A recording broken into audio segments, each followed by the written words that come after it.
तो हेलो दोस्तों, आप सभी का स्वागत है मेरे नजर न्यूज वीडियो में। आज अपन नाटो की बात करने वाले हैं। नाटो क्या कर रहा है अभी के टाइम पे। यूरोप में नाटो संबंधित सैन्य गतिविधियां हो रही है, क्या है क्या नहीं। नाटो जो है ना, बहुत सारे देशों का समूह है। उसका फ्लैग ये वाला है, ठीक है। माउस से मैं मार्क कर रहा हूँ। नाटो के आर्टिकल 4 का मतलब क्या है ये बताएंगे इसमें। नमस्कार, आप देख रहे हैं इस विशेष रिपोर्ट को हम बात करेंगे यूरोप में नाटो यानी नॉर्थ अटलांटिक ट्रीटी ऑर्गेनाइजेशन से जुड़ी उन सैन्य गतिविधियों की जो न केवल यूरोपीय सुरक्षा राज्यों को प्रभावित कर रही है, बल्कि वैश्विक भू राजनीति की दिशा भी तय कर रही है। शीत युद्ध के बाद से लेकर आज तक नाटो की भूमिका बदली है, उसका विस्तार हुआ है और उसके सैन्य अभियानों का दायरा भी पहले से कहीं अधिक व्यापक हुआ है। नाटो का इतिहास और यूरोप नाटो का इतिहास और यूरोप की वेश उसकी यूरोप में उसकी भूमिका क्या है, मैं आपको ये बता देता हूँ। देख सकते हो, ये इतने सारे लोग नाटो कंट्री के सदस्य हैं, ठीक है। ये जितने मैप दिखा रहा हूँ, मैप में ये जितने भी, ये सभी लोग नाटो कंट्री के सदस्य हैं। भारत नाटो कंट्री का सदस्य नहीं है अभी, ठीक है। नाटो के दो फैसले से यूरोप में बवाल। रूस ईरान की बड़ी तैयारियां क्या है, मैं आपको बता देता हूँ। नाटो का इतिहास और यूरोप की उस यूरोप में उसकी भूमिका क्या है। नाटो की स्थापना 1949 में हुई थी। द्वितीय विश्व युद्ध के बाद पश्चिमी यूरोप और उत्तरी अमेरिका के देशों ने सामूहिक सुरक्षा के सिद्धांत पर आधारित इस संगठन की नींव रखी। नाटो की मूल भावना थी एक पर हमला, सभी पर हमला। जिस जिसकी मतलब जिसके अंदर ये यूक्रेन भी नाटो ज्वाइन करना चाहता है। लेकिन यूक्रेन, नाटो का एक वो होता है, एक रूल होता है कि अगर कोई देश किसी युद्ध में चल रहा हो अभी के टाइम पे, जैसे अभी के टाइम पे ये रूस और यूक्रेन के बीच युद्ध हो रहा है, तो यूक्रेन अभी रूस के साथ युद्ध में चल रहा है, तो इस वक्त यूक्रेन है ना, नाटो में ज्वाइन नहीं हो सकता है, क्योंकि ये रूल है नाटो का कि कोई भी अगर देश युद्ध में चल रहा हो उस वक्त उसको नाटो में ज्वाइन नहीं किया जाएगा, ठीक है। तो और ये रूस बिल्कुल नहीं चाहता है कि यूक्रेन नाटो ज्वाइन करे। मेन मेन जो बात है रूस की यही है कि यूक्रेन नाटो में ज्वाइन ना हो, ठीक है। ठीक है।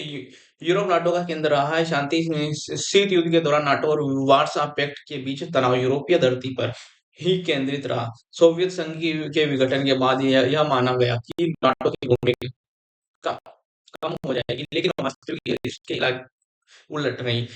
शीत युद्ध के बाद नाटो का विस्तार 1990 के दशक के बाद नाटो ने पूर्वी यूरोप की ओर विस्तार किया। पोलैंड, हंगरी, चेक गणराज्य, बाल्टिक देश, एस्टोनिया, लातविया और लिथुआनिया सहित कई देश नाटो में शामिल हुए।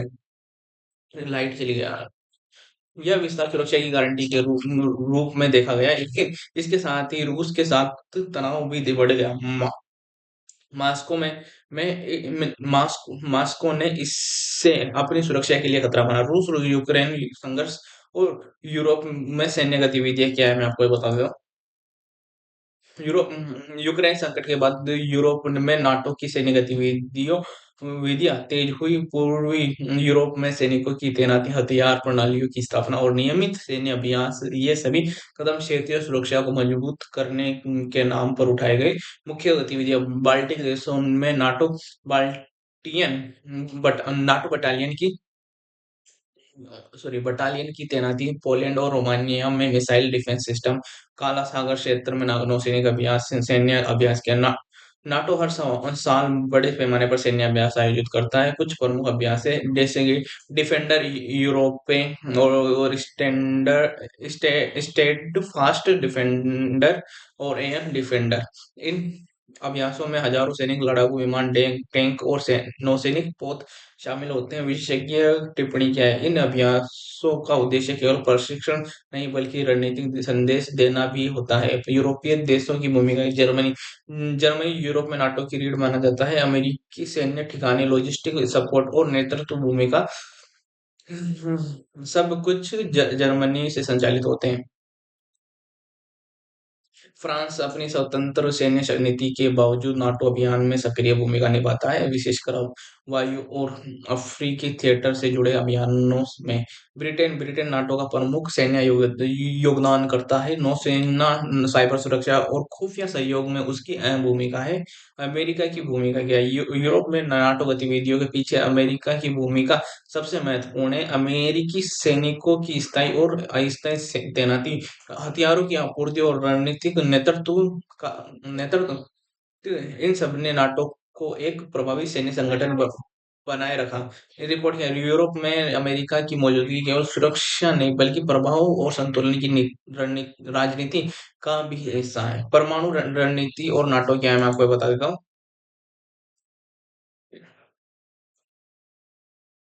ठीक है, ये सभी देश नाटो के सदस्य हैं। ठीक है, नाटो एक परमाणु गठबंधन भी है। कुछ यूरोपीय देशों में अमेरिका परमाणु हथियार तैनाती है, जिन्हें न्यूक्लियर शेयरिंग कहा जाता है।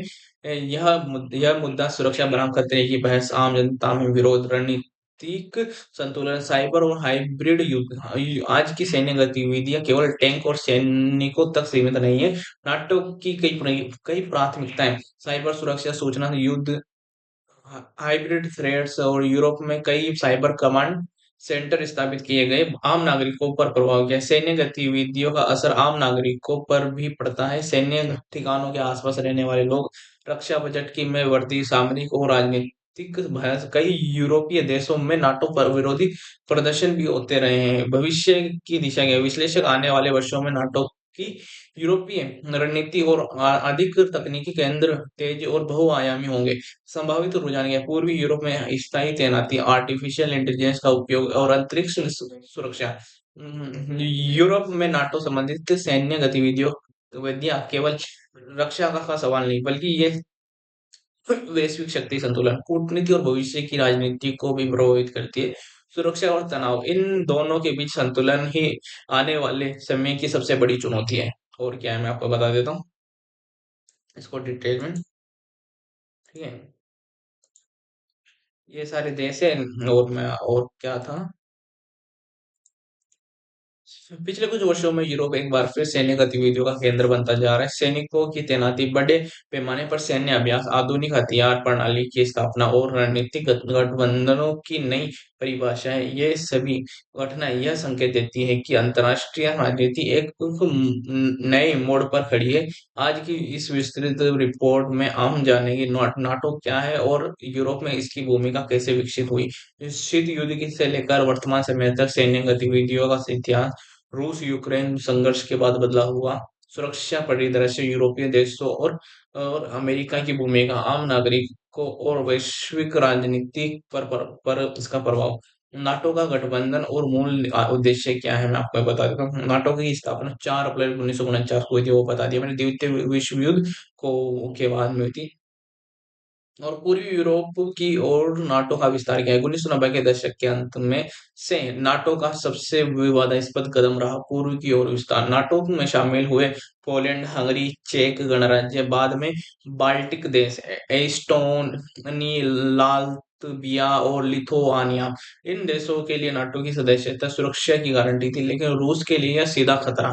विश्लेषक अपने रूस मानता है कि नाटो ने उसे घेरने की रणनीति अपनाई है। यूरोप में नाटो के सैन्य ढांचे, आज यूरोप में नाटो का एक विस्तृत सैन्य ढांचा मौजूद है। मुख्य घटक कौन से हैं? इस स्थायी सैन्य अड्डे, रोटेशनल फोर्सेस और एयर बेस और नेवल बेस, लॉजिस्टिक और कमांड सेंटर। जर्मनी, इटली और ब्रिटेन जैसे देशों में नाटो और अमेरिकी सैन्य ठिकाने दक्षिणों से मौजूद है। रूस यूक्रेन संकट की पृष्ठभूमि है। यूक्रेन संकट ने यूरोप में नाटो की सैन्य गतिविधियों में नई गति दी। 2014 में क्रीमिया के विलय के बाद पूर्वी यूरोप में सैनिकों की तैनाती बढ़ी, सैन्य अभ्यासों की संख्या में इजाफा हुआ, रक्षा बजट में वृद्धि हुई। 2022 के बाद स्थिति और गंभीर हो गई।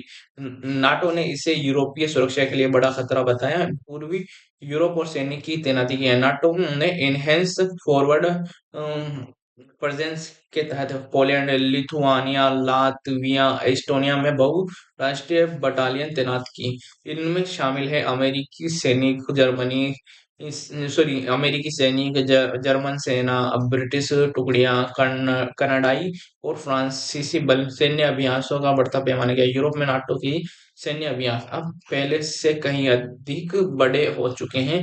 उद्देश्य युद्ध जैसी परिस्थितियों का अभ्यास, सहयोगी सेनाओं के बीच समन्वय, रणनीतिक संदेश देना। इन अभ्यासों में हजारों सैनिक, सैकड़ों टैंक, फाइटर जेट और युद्धपोत शामिल होते हैं।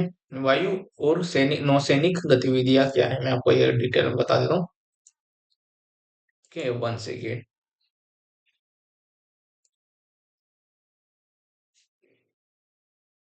नाटो की वायु शक्ति यूरोप में अत्यंत सक्रिय है। ठीक है, ये देख सकते हो इस तरह से। नाटो की वायु शक्ति यूरोप में अत्यंत सक्रिय है। बाल्टिक एयर पुलिसिंग और काला सागर में निगरानी, भूमध्य सागर में नौसैनिक गश्त। यह गतिविधियां केवल रक्षा नहीं बल्कि शक्ति प्रदर्शन भी है। आम जनता की प्रतिक्रिया। यूरोप में नाटो गतिविधियों को लेकर राय बटी हुई है। कुछ लोग मानते हैं कि यह सुरक्षा के लिए आवश्यक है, तो कुछ का कहना है इससे युद्ध का खतरा बढ़ता है, सामाजिक खर्चों पर असर पड़ता है। कई देशों में नाटो के विरोधी प्रदर्शन भी हुए हैं। जैसे कि मैं आपको जब भी यूरोप में नाटो के सैन्य गतिविधियों की बात होती है, तो अमेरिका की भूमिका को नजरअंदाज नहीं किया जा सकता। नाटो एक बहुराष्ट्रीय संगठन है, लेकिन इसकी सैन्य, आर्थिक और रणनीतिक रीढ़ अमेरिका है ही है। यूरोप में तैनात नाटो सैनिकों का बड़ा हिस्सा है अमेरिकी सेना का है। अमेरिकी सैन्य उपस्थिति क्या है? यूरोप में अमेरिका के 70,000 से अधिक सैनिक, दर्जनों एयरबेस, नौसैनिक अड्डे, मिसाइल रक्षा प्रतिष्ठान स्थित है। जर्मनी में रामस्टीन एयरबेस, स्टील में एवियानो बेस और पोलैंड में रोटेशनल अमेरिकी ब्रिगेड ब्रिगेड ब्रिगेड ये सभी नाटो अभियानों के प्रमुख केंद्र हैं। विश्लेषक टिप्पणी है, यूरोप में अमेरिकी उपस्थिति केवल सुरक्षा नहीं बल्कि वैश्विक नेतृत्व का प्रतीक है। नाटो और परमाणु रणनीति क्या है? नाटो स्वयं को परमाणु संगठन भी मानता है। हालांकि सभी सदस्य परमाणु शक्ति नहीं है, लेकिन नाटो की सामूहिक रणनीति में परमाणु हथियारों की भूमिका बनी हुई है। न्यूक्लियर शेयरिंग क्या है? यूरोप के कुछ देशों में में परमाणु हथियार तैनात है, जैसे जर्मनी, बेल्जियम, नीदरलैंड, इटली, तुर्की। इसे न्यूक्लियर शेयरिंग कहा जाता है। इन देशों की वायुसेनाएं आपात स्थिति में इन हथियारों को ले जाने में सक्षम होती है। ठीक है, और क्या है? मैं विवाद और विरोध क्या है, मैं आपको ये बता देता हूँ।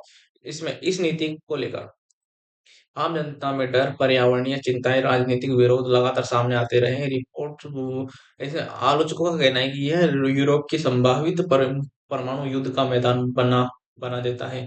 मिसाइल डिफेंस सिस्टम और यूरोप के नाटो ने यूरोप में मिसाइल डिफेंस सिस्टम भी स्थापित किए हैं। मुख्य केंद्र रोमानिया, पोलैंड। नाटो का दबाव है कि यह प्रणाली ईरान जैसे देशों में से संभावित मिसाइल खतरों के लिए खिलाफ है, लेकिन रूस इसे इसे सीधे अपने खिलाफ मानता है। रूसी प्रतिक्रिया, बड़े भयानक सैन्य जवाबी तैयारी और नई हथियार प्रणालियों का विकास, साइबर सुरक्षा, साइबर युद्ध और सूचना सुरक्षा।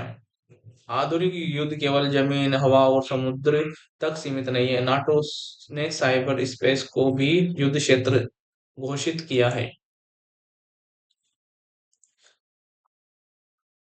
प्रमुख साइबर गतिविधियां, साइबर कमांड सेंटर, चुनावी प्रक्रियाओं की सुरक्षा, सैन्य नेटवर्क की रक्षा, फेक न्यूज और दुष्प्रचार से निपटना। और एस्टोनिया में नाटो का साइबर डिफेंस सेंटर इस दिशा में प्रमुख भूमिका निभाता है। विशेषज्ञ, आज एक साइबर हमला किसी मिसाइल में से कम खतरनाक नहीं है। हाइब्रिड युद्ध की अवधारणा, हाइब्रिड युद्ध का मतलब है सैन्य दबाव, आर्थिक प्रतिबंध और साइबर हमले, सूचना युद्ध। नाटो का मानना है कि यूरोप को इस तरह के खतरों का सामना करना पड़ रहा है। उदाहरण जैसे ऊर्जा आपूर्ति पर दबाव, राजनीति का स्थिरता, सीमाओं पर अप्रत्यक्ष तनाव। तो ये थी आज की न्यूज़। अगर अच्छी लगी तो लाइक शेयर सब्सक्राइब और ये देख लो, पुतिन की एटमी धमाका नाटो में। ठीक है, ये इस तरह से ये सारे लोग हैं। तो मिलते हैं नेक्स्ट न्यूज़ वीडियो में। Tata bye.